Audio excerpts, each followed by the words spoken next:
morning guys. Today I would like to teach about parts of a sentence. मैं आज आप लोगों को मैं पार्ट्स ऑफ सेंटेंस के बारे में बताऊंगा. Really it's a very good topic. जो आज का टॉपिक है बहुत बेस्ट है. So firstly welcome to my channel. मैं आप लोगों को अपने चैनल पर वेलकम करता हूं और वीडियो के लास्ट तक बने रहिएगा. देखिएगा कितना अच्छा टॉपिक है. ठीक है ना. देखिए पार्ट्स ऑफ अ सेंटेंस, वाक्य के भाग. मैं बता रहा हूँ आज आप लोगों को पार्ट्स ऑफ अ सेंटेंस के बारे में बता रहा हूँ. Subject, verb, object, complement and adjunct.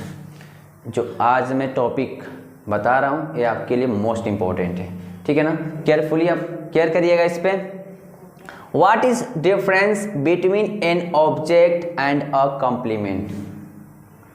मैं बता रहा हूँ आप लोगों को ऑब्जेक्ट और एक कॉम्प्लीमेंट के बीच में जो डिफरेंस होता है तो वही आप लोगों के आगे मैं शेयर करूंगा. ठीक है. Basic structure of a simple sentence.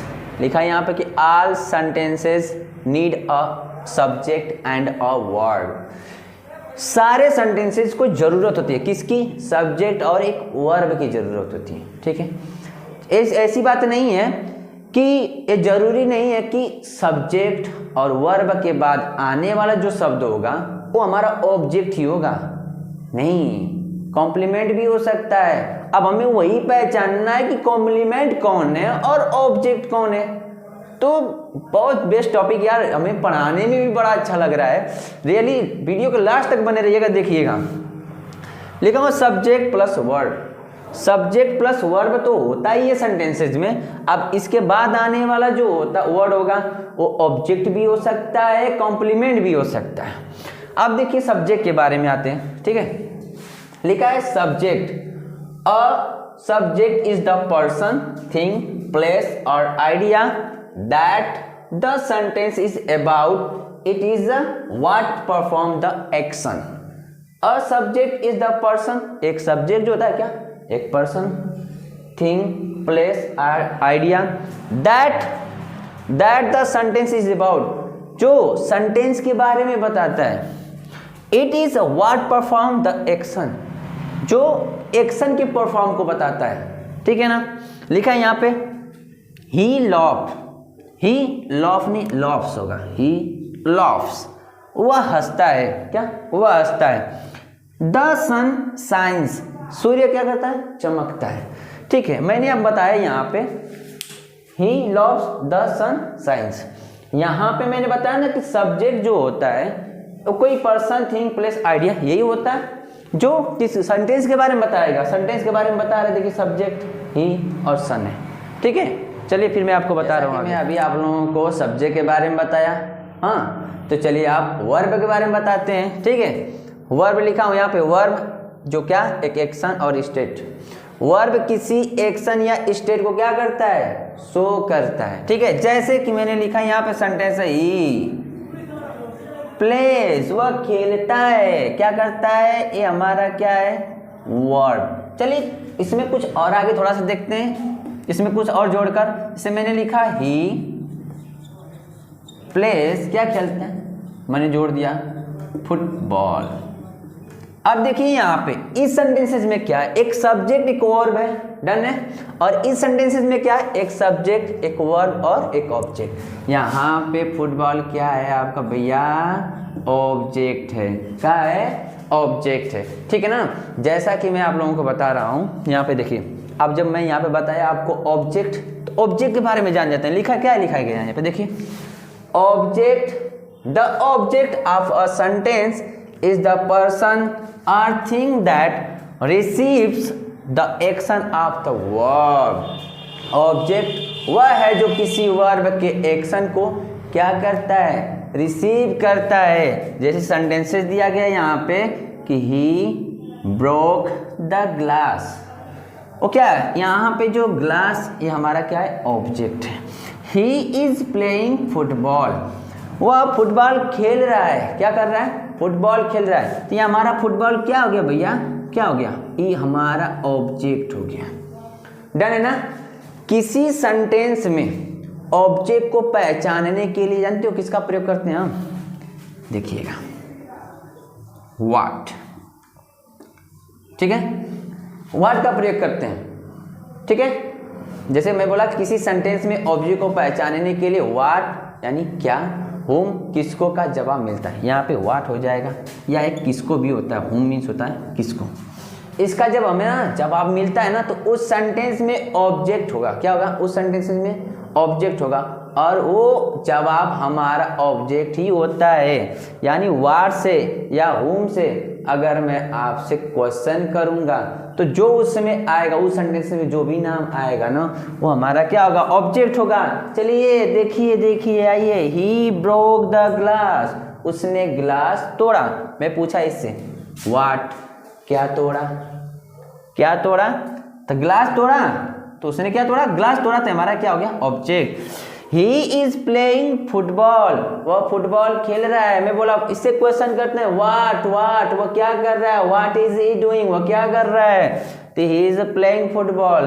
देखिए हमने फुटबॉल को बताया, तो हमारा यहाँ पर क्या हो जाएगा, ऑब्जेक्ट हो जाएगा। ठीक है ना, तो चलिए अब मैं आप लोगों को टाइप ऑफ ऑब्जेक्ट के बारे में बता रहे हैं। ठीक है ना, चलिए whiteboard brother, now I am going to tell about the object, type of object. There are two type of object. Object दो प्रकार के होते हैं, direct object and indirect object. Object दो प्रकार के, मैं बताया ना, कितने प्रकार का, दो प्रकार का, डायरेक्ट ऑब्जेक्ट और इनडायरेक्ट ऑब्जेक्ट। डायरेक्ट ऑब्जेक्ट किसे कहते हैं, जिस पर क्रिया का सीधे प्रभाव पड़ता हो, सिंपल सा है यार, आएगा।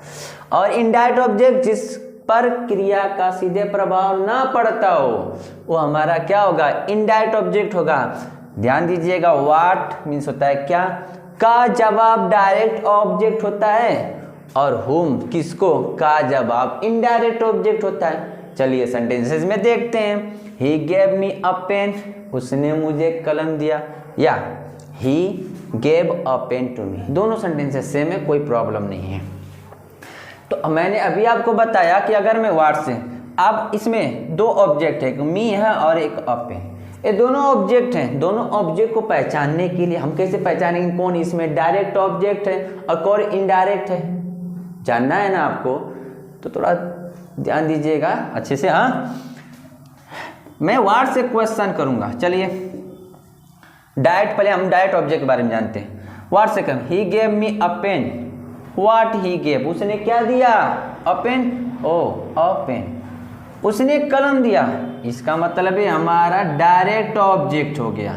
हाँ भैया, अब हुम से देखते हैं, हुम से क्वेश्चन करते हैं, ही गेव मी अ पेन, तो हुम किसको दिया, किसको, यानी मी, मुझे, तो जो मी आया यहाँ पे ये हमारा इनडायरेक्ट ऑब्जेक्ट होगा।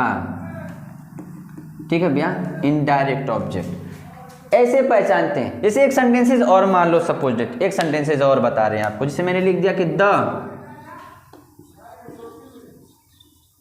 Teacher asked a question to the students. ठीक, बहुत अच्छा। The teacher asked a question to the student, अध्यापक विद्यार्थियों से क्वेश्चन पूछे। तो ध्यान दीजिएगा, अगर मैं व्हाट से क्वेश्चन करूं ऑटोमेटिक समझ में आएगा कौन डायरेक्ट है कौन इनडायरेक्ट है। अध्यापक जी, सर क्या, अध्यापक क्या पूछें, क्या, अ क्वेश्चन। अ क्वेश्चन जो आपका यहां पर आया ये हमारा क्या हो गया, डायरेक्ट ऑब्जेक्ट हुआ। किससे पूछें, हुम, किससे पूछें भैया, किससे पूछें, द स्टूडेंट्स। द स्टूडेंट्स ये हमारा क्या हुआ, इनडायरेक्ट ऑब्जेक्ट हो गया। यही तो है, सिंपल सा पहचानना, एकदम आ जाएगा आपको। ठीक है ना। अच्छा एक बात और थोड़ा सा ध्यान दीजिएगा कि किसी सेंटेंसेज में और डायरेक्ट ऑब्जेक्ट और इनडायरेक्ट ऑब्जेक्ट कब आते हैं, जब एक सेंटेंसेज में दो ऑब्जेक्ट होगा तभी उसमें कोई डायरेक्ट होगा तभी कोई इनडायरेक्ट होगा। अगर एक सेंटेंसेज में केवल एक ही ऑब्जेक्ट आ जाए तो उसमें क्या होगा, अगर हुम से भी क्वेश्चन होगा, अगर हुम से क्वेश्चन कर रहे हैं तो उसमें हुम से आने वाला शब्द आ जाएगा उसमें, तो क्या आप कहोगे वो इनडायरेक्ट है? नहीं, हुम से हो या व्हाट से हो, अगर एक सेंटेंसेज में एक ऑब्जेक्ट आएगा तो केवल हमारा डायरेक्ट ऑब्जेक्ट ही होगा, वो इनडायरेक्ट नहीं हो सकता। जैसे मैं आपको बता रहा हूं, थोड़ा सा केयर करिएगा, सब आ जाएगा। जैसे सेंटेंस है, Ram is beating Shyam. Sentence है यहाँ पे कि राम इज बीटिंग श्याम। राम किनको पीट रहा है? श्याम को। अच्छा, राम किसको पीट रहा है? हुम से अगर मैं क्वेश्चन करूं भैया, थोड़ा सा ध्यान दीजिएगा, केयर करिएगा। राम इज बीटिंग श्याम, राम श्याम को पीट रहा है। तो अगर मैं हुम से क्वेश्चन करूं, हुम से क्वेश्चन करूंगा तो श्याम निकलेगा, व्हाट से नहीं निकलेगा। व्हाट मतलब क्या? व्हाट से मतलब राम इज बीटिंग क्या कर रहा है? कुछ नहीं। होम से अगर मैं क्वेश्चन किसको पीट रहा है? श्याम को। तो यहाँ पे आप क्या बोलोगे? हमें होम से आया ऑब्जेक्ट, इसको क्या बोलोगे? Indirect object. नहीं, अगर मैं इसको इनडायरेक्ट ऑब्जेक्ट आप बोल रहे हो तो ये हमारा गलत है। ये हमारा क्या होगा? डायरेक्ट ऑब्जेक्ट होगा। यही बता रहा हूं मैं बस आपको, और कुछ नहीं। अगर एक सेंटेंस में एक ऑब्जेक्ट आएगा तो हमारा डायरेक्ट ऑब्जेक्ट ही होगा, या हुम से सवाल किया जाए या व्हाट से किया जाए, डोंट वरी। ओके, थोड़ा सा पेशेंस रखिए, मैं आपको और कुछ बता रहा हूँ। इंपॉर्टेंट कॉन्सेप्ट के बारे में बता रहा हूँ, बहुत ही इंपॉर्टेंट है, रियली थोड़ा ध्यान दीजिएगा। जैसे सेंटेंसेस दिया गया है यहाँ पे कि I am a teacher. Okay brother, listen carefully, ध्यान दीजिएगा। आई एम अ टीचर, मैं एक अध्यापक हूँ। आई एक सब्जेक्ट, एम एक हेल्पिंग वर्ड, टीचर क्या है यहाँ पे? क्या बोलोगे? ऑब्जेक्ट है। क्या बोलोगे? टीचर एक ऑब्जेक्ट है? नहीं, ये हमारा ऑब्जेक्ट नहीं है, इसको हम बोलेंगे कॉम्प्लीमेंट। क्या बोलेंगे भैया? कॉम्प्लीमेंट। देखिए अब समझ में आ जाएगा आपको कि ऑब्जेक्ट वर्ब के बाद आते हैं, लेकिन यहाँ पे लिखा है आई एम अ टीचर, मैं एक अध्यापक हूं। तो यहाँ पे जो सब्जेक्ट और हेल्पिंग वर्ब के बाद आने वाला जो शब्द होता है वो दोनों एक ही हो तो उसको कॉम्प्लीमेंट कहा जाता है। यहाँ पे अलग अलग नहीं है, जो मैं हूं वही अध्यापक, जो अध्यापक वही मैं, यानी सब्जेक्ट और जो बाद में सब कॉम्प्लीमेंट जो शब्द आया ना शब्द टीचर, ये दोनों एक ही हैं। जब एक ही है तो इन्हीं को हम क्या बोलते हैं? कॉम्प्लीमेंट कहते हैं। डन है गाइस?